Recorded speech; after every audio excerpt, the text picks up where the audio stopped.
Hello friends, आप सब कैसे हैं। एक बार फिर से संस्कृत क्लास में आप सभी का स्वागत है।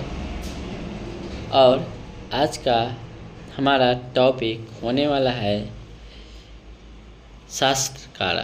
क्या होने वाला है? शास्त्रकारा। ठीक है, तो यहाँ पे देखिए शास्त्रकारा पाठ का ऑब्जेक्टिव और सब्जेक्टिव क्वेश्चन करने जा रहे हैं। तो देखिए पहला क्वेश्चन क्या है कि व्याकरण की रचनाकार कौन है। तो व्याकरण की रचनाकार कौन है? पाणिनि। शास्त्रकारा किस प्रकार का पाठ है? तो ये है वार्तालाप। क्या है? वार्तालाप है। शास्त्रकारा पाठ जो है वो क्या है? वार्तालाप है। कल्प किस प्रकार का ग्रंथ है? कल्प जो है वो किस प्रकार का ग्रंथ है? तो कर्म कांड। कर्म कांड है। ठीक है, कल्प किस प्रकार का ग्रंथ है? तो कर्म कांड है। ठीक है, उसके बाद है शिक्षा क्या बोध कराता है? उच्चारण क्रिया का बोध कौन कराता है? तो शिक्षा कराता है। वेदों के कितने अंग होते हैं? तो वेदों के कितने अंग होते हैं? वेदों के 4 अंग होते हैं। कितना होता है? 4। उसके बाद देखिए पांचवा हमारा है वेदों के कितने अंग? तो हो गया था 4। मनुष्यों को कर्तव्य और अकर्तव्य की शिक्षा कौन देती है? कौन देती है? शास्त्र। कौन? शास्त्र। वेदांग कितने होते हैं? वेदांग कितने होते हैं? 6 होते हैं। कितने? 6। ज्ञान का शासक कौन है? तो शास्त्र। ज्ञान का शासक कौन है? शास्त्र।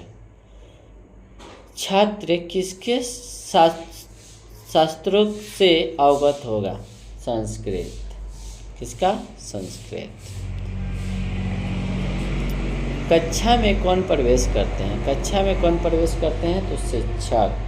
और खड़े कौन होते हैं? तो छात्र। जब शिक्षक कक्षा में प्रवेश करते हैं तो सारे स्टूडेंट यानी सारे छात्र जो होते हैं वे खड़े होकर उनका अभिवादन करते हैं। ठीक है, उसके बाद अगला प्रश्न है कि मनोरंजन के लिए शास्त्रकारा पाठ किस शैली का है? तो ये हो जाएगा प्रश्न उत्तर।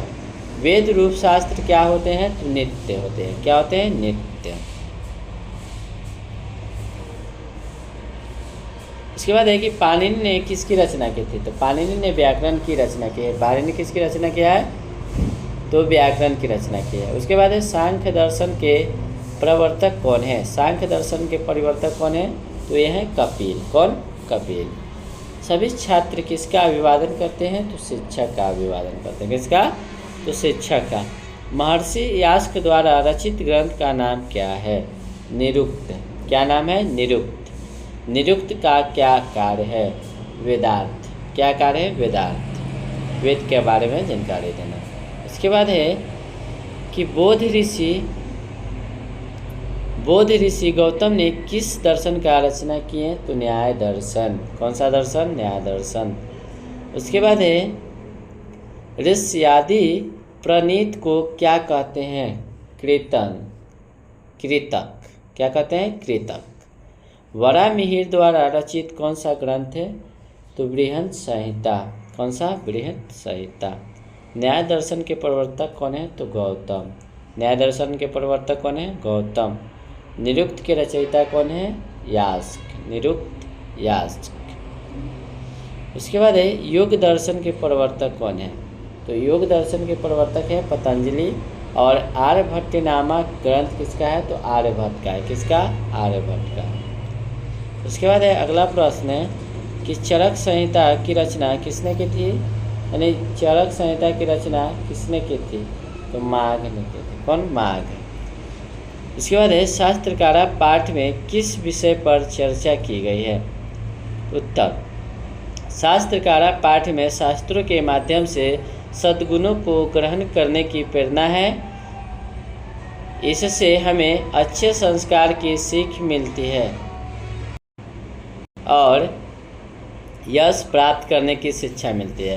ठीक है, शास्त्रकारा पाठ जो है ना उससे देखिए शास्त्रों के माध्यम से सद्गुणों मतलब सच्चाई। ठीक है, सद्गुणों को ग्रहण करने की प्रेरणा मिलती है। इससे हमें अच्छे संस्कार की सीख मिलती है, यश प्राप्त करने की शिक्षा मिलती है। किससे? तो शास्त्रकारा से। ठीक है, उसके बाद भारतीय संस्कारों का परिचय दे। भारतीय संस्कारों का परिचय दे। ठीक है, यहाँ पे देखिए, भारतवर्ष में शास्त्रों की महान परंपरा सुनी जाती है। भारतवर्ष में शास्त्रों की महान परंपरा सुनी जाती है। प्रमाण स्वरूप शास्त्र समस्त ज्ञान के स्रोत स्वरूप हैं। भारत में अनेकों शास्त्रकार हुए जिन्होंने कई शास्त्रों की रचना की है, शिक्षा, व्याकरण, निरुक्त और ज्योतिष। इसी तरह गौतम ने न्याय दर्शन की रचना की है। इसके बाद है अगला प्रश्न कि वेदांग कितने होते हैं, सभी का नाम लेके। तो वेदांग कितने होते हैं, 6 होते हैं, जिनका नाम है शिक्षा, कल्प, व्याकरण, निरुक्त, छंद और ज्योतिष है। ठीक है। इसके बाद है अगला प्रश्न कि शास्त्र मनुष्य को किन किन चीज़ों का बोध कराता है। तो यहाँ पे देखिए, शास्त्र मनुष्य को कर्तव्य और अकर्तव्य का बोध कराता है। यह सत्य, असत्य और सही काम तथा गलत कामों के बारे में जानकारी देता है। कौन? तो शास्त्र। सत्य और असत्य के बारे में कौन जानकारी देता है? तो शास्त्र देता है। शास्त्र, ठीक है। अगला है कि शास्त्रकारा पाठ के आधार पर शास्त्र की परिभाषा अपने शब्दों में लिखे। ठीक है। शास्त्रकारा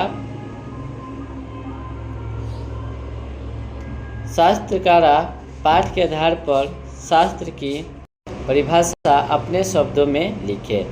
देखिए उत्तर में, सांसारिक विषयों से विरक्ति, अस्थायी, अस्थायी या कृत्रिम उपदेश जो लोगों को देता है उसे शास्त्र कहते हैं। उसे क्या कहते हैं? शास्त्र कहते हैं। सांसारिक विषयों से विरक्ति, अस्थायी, अस्थायी और कृत्रिम उपदेश जो लोगों को देता है उसे शास्त्र कहते हैं। यह है मानव के कर्तव्य और अकर्तव्य का बोध कराता है। यह ज्ञान का शासक है।